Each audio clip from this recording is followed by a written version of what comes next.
What if suffering isn't caused by what happens to you, but by what you believe about what happens? Byron Katie discovered four questions that can end any suffering instantly. Today, I'm teaching you the work, a simple process that will transform how you relate to every problem in your life. Welcome to Major Inspiration. I'm your host, and today we're exploring Byron Katie's revolutionary process called the work. This isn't therapy. This isn't philosophy. This is inquiry, a way of questioning your thoughts that reveals the truth. And Katie says, when you believe your thoughts, you suffer. When you question them, you're free. By the end of this video, you'll know exactly how to use this process on any stressful thought. Who is Byron Katie? Byron Katie's story is extraordinary. In her 40s, she was severely depressed, agoraphobic, and suicidal for over a decade. She could barely function.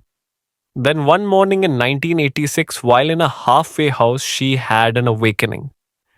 She realized her suffering wasn't caused by the world. It was caused by believing her thoughts about the world. A thought would arise, my husband doesn't love me, and she'd suffer. But when she questioned that thought, the suffering dissolved.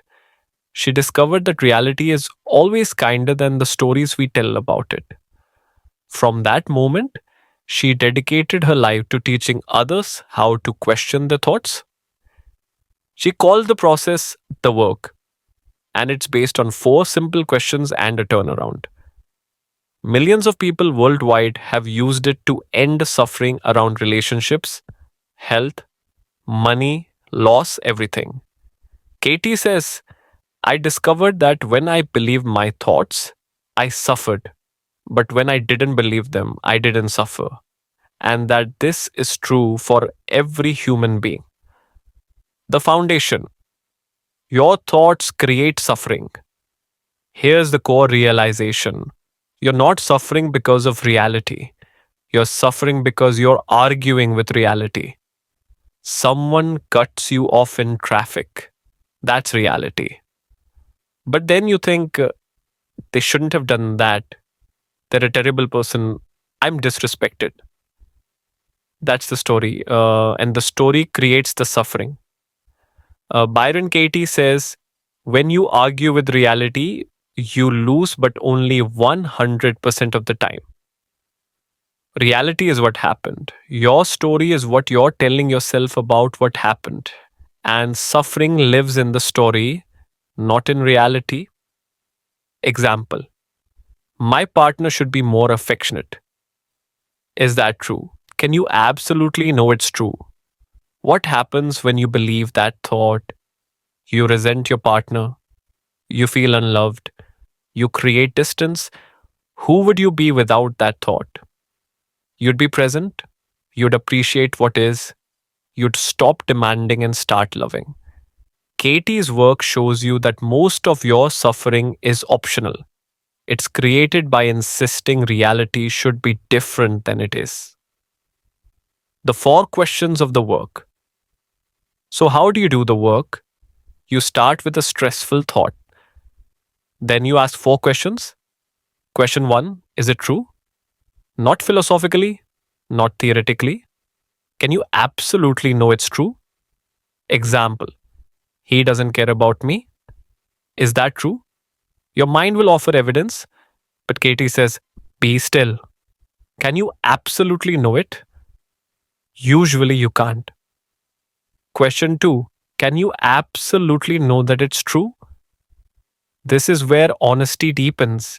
Even if you believe it, can you really know for certain what's in another person's heart or mind? Can you know the future?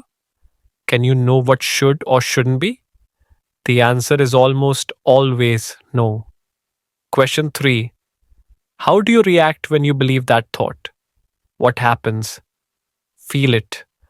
When you believe he doesn't care about me, how do you treat him? How do you treat yourself? What emotions arise?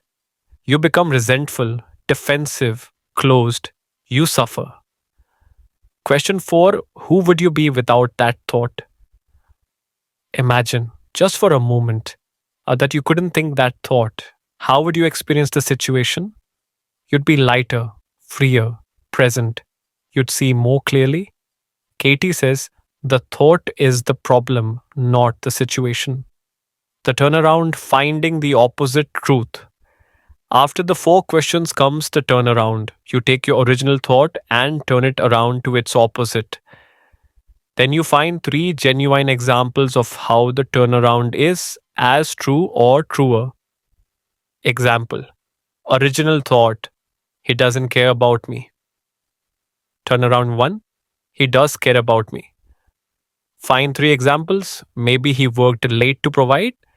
Maybe he listens when you talk. Maybe he's just expressing care differently than you expect. Turnaround 2, I don't care about him. Is that true? When you're busy resenting him, are you caring? Or are you so focused on your story that you've stopped seeing him? Turnaround 3, I don't care about me. The most powerful turnaround. When you believe he doesn't care about me, you abandon yourself. You make your peace dependent on him. You stop caring for your own emotional state. The turnarounds reveal that what you're judging in others is often what you're doing to yourself. Katie says, the world is a mirror. What you see out there, you're doing in here. Applying the work to your life. So, how do you use the work daily? First, write down a stressful thought. Be specific. Not my life sucks, but I need more money to be happy. Second, take that thought through the four questions. Be honest, don't rush. Feel each question. Third, do the turnarounds. Find genuine examples. This isn't about positive thinking, it's about truth. You're not trying to convince yourself of anything, you're inquiring. Katie says the work is meditation. You're not changing reality, you're questioning your interpretation of reality. And when you see that your interpretation was just a story, not truth, suffering ends. Not because life changed, because you stopped arguing with life. You can use the work on anything. My boss shouldn't be so demanding. I should be further along by now. They hurt me. I need their approval. Every stressful thought is an invitation to inquiry, and every inquiry is an opportunity for freedom. Byron Katie's work is one of the most powerful tools for ending suffering I've ever encountered because it puts the power back in your hands. You're not a victim of the world. You're a victim of believing your thoughts about the world. And the moment you question those thoughts, you're free. Start today. Write down one stressful thought. Take it through the four questions. Do the turnarounds. And watch as the suffering dissolves. Not because reality changed, but because you stopped arguing with it. If this transformed your perspective, hit that like button and subscribe for more life changing wisdom. Comment below what thought are you going to question using the work. I'll see you in the next one. Until then, remember reality is kinder than your story about it. Question the story.